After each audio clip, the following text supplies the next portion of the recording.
BJP ನಾಯಕರಿಂದಲೂ ಪ್ರತಿಭಟನೆ ನಡೆಯಲಿದೆ. ರಾಜ್ಯ ಸರ್ಕಾರದ ವೈಫಲ್ಯಗಳ ವಿರುದ್ಧ ಪ್ರೊಟೆಸ್ಟ್ ಮಾಡಲಿದ್ದಾರೆ. ವಿಧಾನಸೌಧದ ಗಾಂಧಿ ಪ್ರತಿಮೆ ಎದುರು ಹೋರಾಟ ನಡೆಯುತ್ತೆ. ಬೆಳಗ್ಗೆ 10:30ಕ್ಕೆ ಒಂದು ಬಿಜೆಪಿ ಪ್ರೊಟೆಸ್ಟ್ ನಡೆಯುತ್ತೆ.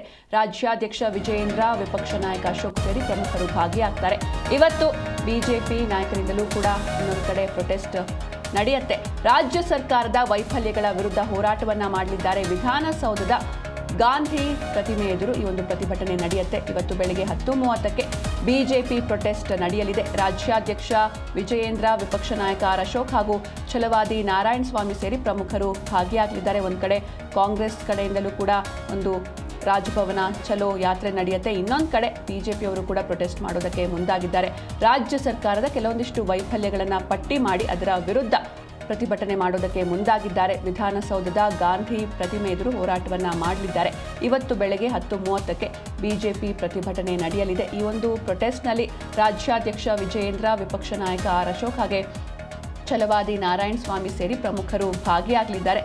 ಕೆಲವೊಂದಿಷ್ಟು ಅಂದರೆ ಇಷ್ಟು ಸಮಯದಲ್ಲಿ ಏನೆಲ್ಲ ರಾಜ್ಯ ಸರ್ಕಾರದ ವೈಫಲ್ಯಗಳಿವೆ, ಈ ಒಂದು ವೈಫಲ್ಯಗಳನ್ನು ಎತ್ತಿ ಹಿಡಿಯುವಂತಹ ಪ್ರಯತ್ನ, ಈ ಒಂದು ವೈಫಲ್ಯಗಳ ವಿರುದ್ಧ ಪ್ರೊಟೆಸ್ಟ್ ಮಾಡೋದಕ್ಕೆ ಮುಂದಾಗಿದ್ದಾರೆ. ವಿಧಾನಸೌಧದ ಗಾಂಧಿ ಪ್ರತಿಮೆ ಎದುರು ಇವರ ಹೋರಾಟ ನಡೆಯುತ್ತೆ. 10:30ಕ್ಕೆ ಪ್ರೊಟೆಸ್ಟ್ ಆರಂಭವಾಗುತ್ತೆ. ಈ ಒಂದು ಪ್ರತಿಭಟನೆಯಲ್ಲಿ ವಿಪಕ್ಷ ನಾಯಕ ಅಶೋಕ್, ರಾಜ್ಯಾಧ್ಯಕ್ಷ ವಿಜಯೇಂದ್ರ, ಛಲವಾದಿ ನಾರಾಯಣ ಸ್ವಾಮಿ ಸೇರಿ ಪ್ರಮುಖರು ಭಾಗಿಯಾಗ್ತಾರೆ. ಇನ್ನು ಕಾಂಗ್ರೆಸ್ ವಿರುದ್ಧ ಏನೆಲ್ಲ ಬಿಜೆಪಿ ನಾಯಕರು ಅಸ್ತ್ರಗಳನ್ನು ಪ್ರಯೋಗಿಸ್ತಾರೆ ಅಂತ ನೋಡ್ತಾ ಹೋಗೋದಾದ್ರೆ, ಈ ಹಿಂದೆ ಸದನದಲ್ಲಿ ಏನು ರಾಜ್ಯಪಾಲರ ಮೇಲೆ ಕಾಂಗ್ರೆಸ್ ಶಾಸಕರು ದಬ್ಬಾಳಿಕೆ ಮಾಡಿದ್ದಾರೆ ಎನ್ನುವಂಥ ಆರೋಪಗಳನ್ನು ಬಿಜೆಪಿ ನಾಯಕರು ಮಾಡುತ್ತಲೇ ಬಂದಿದ್ದಾರೆ.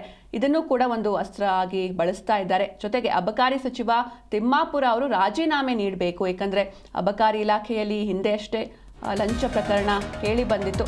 ರಾಜ್ಯ ಕಾಂಗ್ರೆಸ್ ವಿರುದ್ಧ ಬಿಜೆಪಿ ನಾಯಕರ ಅಸ್ತ್ರಗಳೇನು ಅಂತ ನೋಡ್ತಾ ಹೋಗೋದಾದ್ರೆ, ರಾಜ್ಯಪಾಲರ ಮೇಲೆ ಕಾಂಗ್ರೆಸ್ ಶಾಸಕರು ದಬ್ಬಾಳಿಕೆ ಮಾಡಿದ್ದಾರೆ. ಸದನದಲ್ಲಿ ನಡೆದಂಥ ಘಟನೆ, ಈ ಒಂದು ಘಟನೆಯನ್ನು ಇಟ್ಕೊಂಡು ಇದನ್ನೇ ಅಸ್ತ್ರವಾಗಿ ಬಳಸೋದಕ್ಕೆ ಹೊರಟಿದ್ದಾರೆ.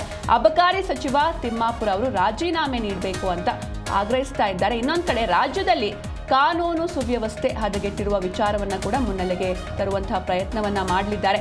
ಸರ್ಕಾರಿ ಅಧಿಕಾರಿಗಳ ಮೇಲೆ ದಬ್ಬಾಳಿಕೆ ಹಾಗೆ ಧಮಕಿ ಬಗ್ಗೆ, ಈ ಒಂದು ವಿಷಯದ ಬಗ್ಗೆ ಕೂಡ ಪ್ರೊಟೆಸ್ಟ್ ನಡೆಯುತ್ತೆ. ಈ ಎಲ್ಲ ವಿಷಯಗಳು ಸೇರಿದಂತೆ ಹಲವು ವಿಚಾರಗಳನ್ನು ಮುಂದಿಟ್ಕೊಂಡು ಇವತ್ತು ಬಿಜೆಪಿ ಹೋರಾಟವನ್ನು ಮಾಡಲಿದೆ.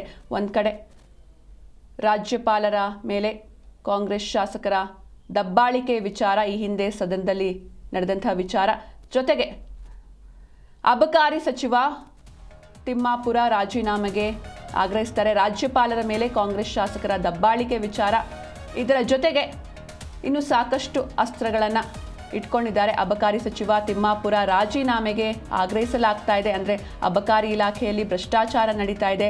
ಈ ಹಿಂದೆಯೂ ಕೂಡ DC ಅವರು ಲಂಚವನ್ನು ತೆಗೆದುಕೊಳ್ಳುವಂತಹ ಸಂದರ್ಭದಲ್ಲಿ ರೆಡ್ ಹ್ಯಾಂಡ್ ಆಗಿ ಸಿಕ್ಕಾಕೊಳ್ತಾರೆ. ಹೀಗಾಗಿ ಅಬಕಾರಿ ಸಚಿವರು ರಾಜೀನಾಮೆ ನೀಡಬೇಕು ಅಂತ, ಇನ್ನೊಂದು ರಾಜ್ಯದಲ್ಲಿ ಕಾನೂನು ಸುವ್ಯವಸ್ಥೆ ಹದಗೆಟ್ಟಿರುವ ವಿಚಾರವನ್ನು ಮುನ್ನೆಲೆಗೆ ತರುವಂತಹ ಪ್ರಯತ್ನ ಆಗುತ್ತೆ. ಸರ್ಕಾರಿ ಅಧಿಕಾರಿಗಳ ಮೇಲೆ ದಬ್ಬಾಳಿಕೆಯನ್ನು ನಡೆಸಲಾಗ್ತಾ ಇದೆ, ಧಮಕಿಯನ್ನು ಹಾಕಲಾಗ್ತಾ ಇದೆ. ಈ ಒಂದು ವಿಷಯದ ಬಗ್ಗೆಯೂ ಕೂಡ ಇವತ್ತು ಪ್ರೊಟೆಸ್ಟ್ ಅನ್ನು ಬಿಜೆಪಿ ನಾಯಕರು ಮಾಡ್ತಾರೆ. ಎಲ್ಲ ವಿಷಯಗಳು ಸೇರಿದಂತೆ ಹಲವು ವಿಚಾರಗಳನ್ನು ಮುಂದಿಟ್ಕೊಂಡು ಇವತ್ತು ಬಿಜೆಪಿ ನಾಯಕರು ಹೋರಾಟಕ್ಕೆ ಮುಂದಾಗಿದ್ದಾರೆ. ಇವತ್ತು ಬೆಳಗ್ಗೆ 10:30ಕ್ಕೆ ಬಿಜೆಪಿ ಪ್ರತಿಭಟನೆ ನಡೆಯಲಿದೆ.